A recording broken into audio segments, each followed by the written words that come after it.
Hello बच्चों, question states that automobiles tires have generally irregular projection over their surface. Why? सो जो automobiles के जो tyre होते हैं उस पर इरेगुलर प्रोजेक्शन होती है सरफेस पर। हमें रीज़न बताना है क्यों। Now solution for this question. तो सबसे पहले हम बात करेंगे क्वेश्चन में की कंसेप्ट कि जो हमारे पास जो फ्रिक्शन होगा, कंसेप्ट हम यहाँ पर यूज़ करेंगे फ्रिक्शन, वो डिपेंड करता है nature of surface, depend upon nature of surface.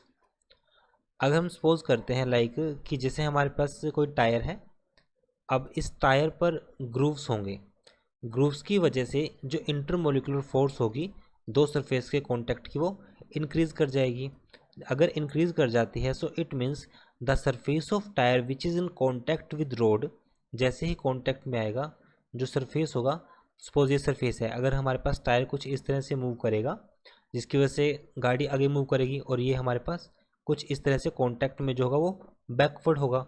So we can say the surface of tyre which is in contact, surface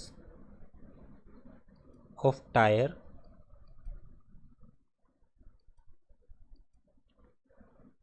which is in contact with the road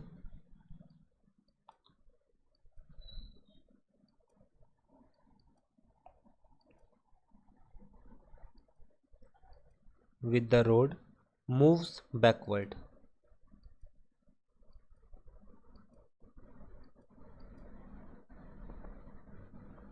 So the frictional force opposes this motion.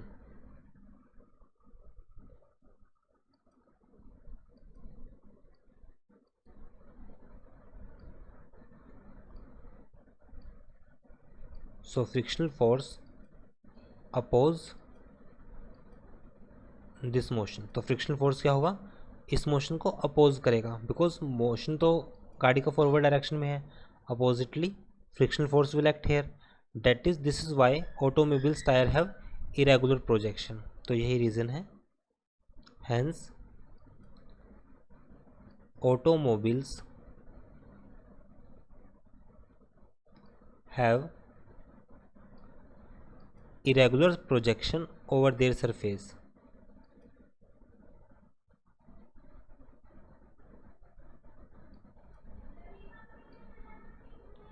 Over surface. So it is our answer. I hope solution is understandable. Thank you.